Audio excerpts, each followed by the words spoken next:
ইরানের সর্বোচ্চ নেতা আয়াতুল্লাহ আলী খামেনি সোমবার সামাজিক মাধ্যমে এক পোস্টে ট্রাম্পের হামলার হুমকির জবাব দিয়েছেন। ফার্সি ভাষায় তিনি লিখেছেন, যে ব্যক্তি অহংকার ও গর্বের সঙ্গে সেখানে বসে আছে, সমগ্র বিশ্বকে বিচার করছে, সে জেনে রাখুক এই বিশ্বের অত্যাচারী এবং অহংকারী ফেরাউন নমরুদ রেজা শাহ ক্ষমতার শীর্ষে থেকেও উৎখাত হয়েছিল, তাকেও উৎখাত করা হবে।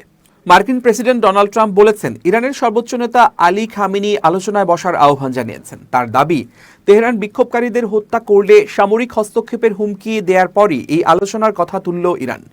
গতকাল ট্রাম্প এয়ারফোর্স ওয়ানে সাংবাদিকদের বলেন, ইরানের নেতারা ফোন করেছেন, একটি বৈঠকের আয়োজন হচ্ছে, তারা আলোচনা করতে চান, তবে বৈঠকের আগেই আমাদের পদক্ষেপ নিতে হতে পারে বলেও হুমকি দেন ট্রাম্প।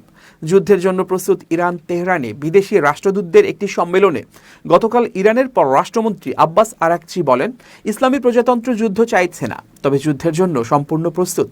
আমরা আলোচনার জন্য প্রস্তুত, তবে এই আলোচনা ন্যায্য, সমান অধিকার এবং পারস্পরিক শ্রদ্ধার ভিত্তিতে হওয়া উচিত। তিনি বলেন, প্রাণঘাতী সহিংসতার পেছনে যুক্তরাষ্ট্র ও ইসরায়েলের হাত রয়েছে। পররাষ্ট্র মন্ত্রণালয়ের মুখপাত্র ইসমাইল বাঘাই বলেছেন, কূটনৈতিক সম্পর্ক না থাকা সত্ত্বেও আরাকচি এবং মধ্যপ্রাচ্যের জন্য ট্রাম্পের বিশেষ দূত স্টিভ উইটকফের মধ্যে যোগাযোগের একটি চ্যানেল খোলা রয়েছে। প্রয়োজনে বার্তা আদান প্রদানও করা হয়। তিনি বলেন, ইরানে যুক্তরাষ্ট্রের কোনো কূটনৈতিক উপস্থিতি না থাকলেও সুইস দূতাবাস তাদের স্বার্থের প্রতিনিধিত্ব করে।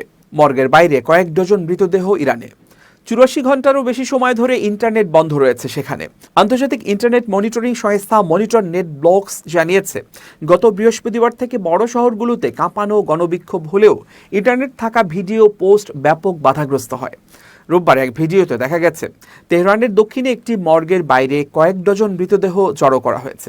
নরওয়ে ভিত্তিক এনজিও ইরান হিউম্যান রাইটস জানিয়েছে, অযাচাই করা কিছু সূত্র ইরানের বিক্ষোভে অন্তত 2000 জনেরও বেশি লোক নিহত হওয়ার কথা জানিয়েছে। এছাড়া 2600 জনেরও বেশি বিক্ষোভকারীকে গ্রেপ্তার করা হয়েছে।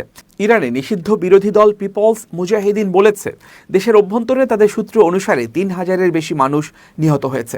তেহরানের সমাবেশে সরকারপন্থীদের ঢল। তেহরানের গভর্নর মোহাম্মদ সাদেক মোতামেদিয়ান এক বক্তব্যে বলেন, বিক্ষোভকারীদের সংখ্যা কমে যাচ্ছে।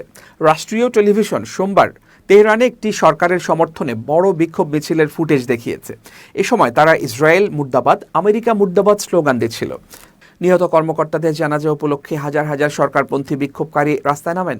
রাষ্ট্রীয় টেলিভিশনে তেহরানের ইনকিলাব স্কয়ারে জড়ো হওয়া বিক্ষোভকারীদের দেখানো হয়েছে।